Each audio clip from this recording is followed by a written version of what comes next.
istiqomah di dalam beramal. Istiqomah itu kalau bahasa sekarang namanya konsisten. Dalam bahasa Arabnya dawam, mengekalkan, berkelanjutan. Sekali dia mengerjakan sholat sunat duha, biarpun 2 rakaat terus, pokoknya asal jam sekian, jam 10 kayak, atau jam 9 kayak, atau jam setengah 11 kayak, tetap sholat duha walaupun hanya 2 rakaat. Sekali bersedekah Bapak Ibu sekalian, biarpun hanya tak banyak rupiahnya, tapi rutin dia bersedekah. Sekali sholat malam Bapak Ibu sekalian, tak pernah ditinggalkan, biarpun hanya beberapa rakaat. Sampai-sampai junjungan kita Rasulullah pernah menyebutkan dalam suatu hadis, apa kata Nabi? Ahabbul a'mali ilallah adwamuha wa in qalla. Amal yang paling disukai oleh Allah, kata Nabi, amal yang dikerjakan secara rutin, secara berkekalan, biarpun hanya sedikit.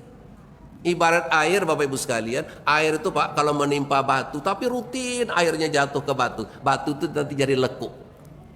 Cobalah kalau air bah itu Pak, batu diletakkan datang air bah, batu tak berubah. Tapi kalau airnya menimpa batu itu terus Bapak Ibu, airnya akhirnya apa? Batu itu bisa berlekuk, memberikan bekas. Jadi rupanya pantaslah Bapak Ibu sekalian apa yang dikatakan oleh junjungan kita Rasulullah, amal yang paling disukai oleh Allah adalah amal yang dikerjakan secara istiqomah, sabatu ala a'malis solihat. Mereka mengekalkan, menetapkan dalam melakukan amal-amal soleh. Membaca Quran, biarpun hanya mungkin barangkali entah 1 halaman ya, sekali duduk.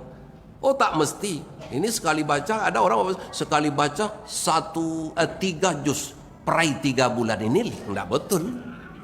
Sekali berinfak Bapak Ibu sekalian sekian miliar, tapi 3 tahun perai, enggak usah, biarlah sedikit-sedikit. Tapi kalau bisa banyak rutin lebih bagus ya Pak ya.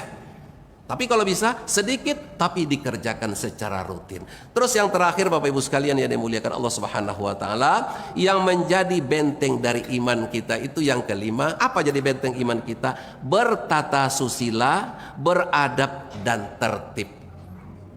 Itu makanya nanti kalau kita mengerjakan sholat kita itu Bapak Ibu sekalian ada yang namanya diperintahkan oleh Rasulullah supaya kita mengerjakan sholat itu dengan khusyuk. Ini benteng.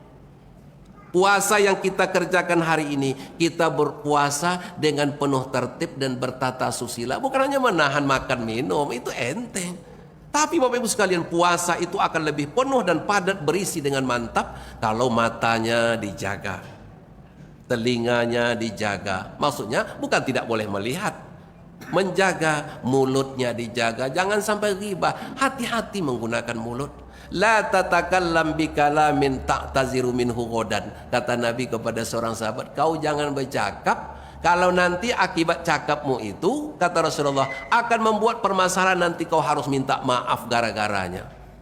Misalnya kalau kita hari ini menghibah, sudah legibah itu Bapak Ibu sekalian dosa. Tambah lagi Bapak Ibu sekalian, ghibah itu akan membuat persoalan nanti di padang mahsyar. Jangan jadi perkara kita udah banyak. Maka jemaah dimuliakan, puasa kita Bapak Ibu sekalian bertata susila.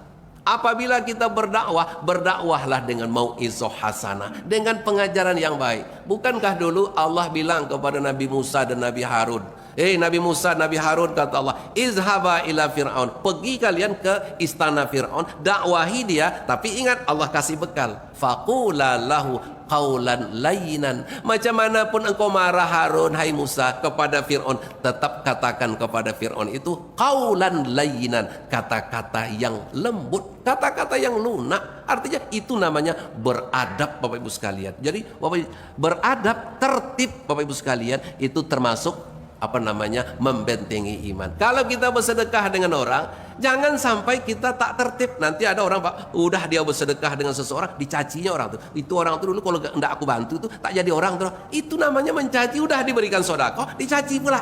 La tubtilu shadaqatikum bil manni wal azah.